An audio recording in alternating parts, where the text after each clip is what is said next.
सागिल missile introduce हुआ था 2008 में। ये एक 2 stage solid fuelled ballistic missile है और इसका डिजाइन ईरान के बहुत से मिसाइल से बिल्कुल मुख्तलिफ है।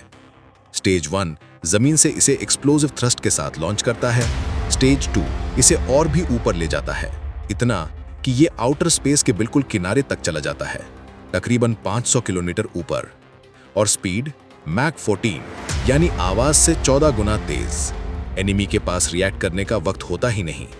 ये मिसाइल 2000 से 2500 किलोमीटर तक के टारगेट्स को आसानी से हिट कर सकता है, चाहे वो इजराइल के अंदर हो, गल्फ में यूएस बेसिस या यूरोप के कुछ सेंसिटिव एरियाज। और जब ये लगता है तो सब कुछ सिर्फ चंद सेकंड्स में तबाह हो जाता है। Military bases, ports, power plants, सब कुछ।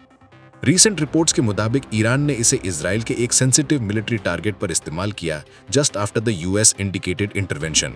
ये एक वार्निंग शॉट था कि अगर तुमने हिस्सा लिया तो हम तुम्हारे बेसिस तक पहुंच सकते हैं। एक्सपर्ट्स का कहना है कि ईरान के पास डजन्स, शायद 100 से भी ज्यादा सागिल मिसाइल्स हैं। एक मिसाइल की कॉस्ट सिर्फ 2 से 3 मिलियन डॉलर्स, लेकिन उसका इम्पैक्ट प्राइसलेस। और सबसे खास बात, सॉलिड फ्यूल होने की वजह से ये मिसाइल्स इंस्टेंटली लॉन्च किए जा सकते हैं। नो डिले, नो सेटअप, और दुश्मन रोक ही नहीं पाता। ईरान ने ये मिसाइल अपने साइंटिस्ट के जरिए डेवलप किया।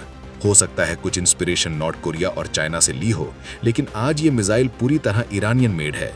मगर क्या यही ईरान का सबसे खतरनाक हथियार है? ईरान के आर्सेनल में और भी बहुत कुछ छुपा है। क्रूज मिसाइल्स जो एयर डिफेंसेस को क्वाइटली बाईपास करते हैं, लो फ्लाइंग ड्रोन्स जो रडार से दूर निकल जाते हैं, शाहिद 149 जैसे लॉन्ग रेंज ड्रोन्स भारी पेलोड्स के साथ। और ईरान ने फ्यूचर कॉन्फ्लिक्ट्स में सरप्राइज अटैक्स का भी सिग्नल दिया है। ईएमपी अटैक्स, साइबर वॉरफेयर और शायद कुछ हाइपरसोनिक मिसाइल्स भी। इजराइल पर सागिल मिसाइल चलाना सिर्फ एक अटैक नहीं था, ये एक ऐलान था। ईरान कह रहा है कि हम तैयार हैं और अगर तुमने छेड़ा तो अंजाम सोच लो। और अगर ये सिलसिला जारी रहा तो ये जंग सिर्फ 2 मुल्कों तक महदूद नहीं रहेगी, ये पूरे रीजन को जला सकती है।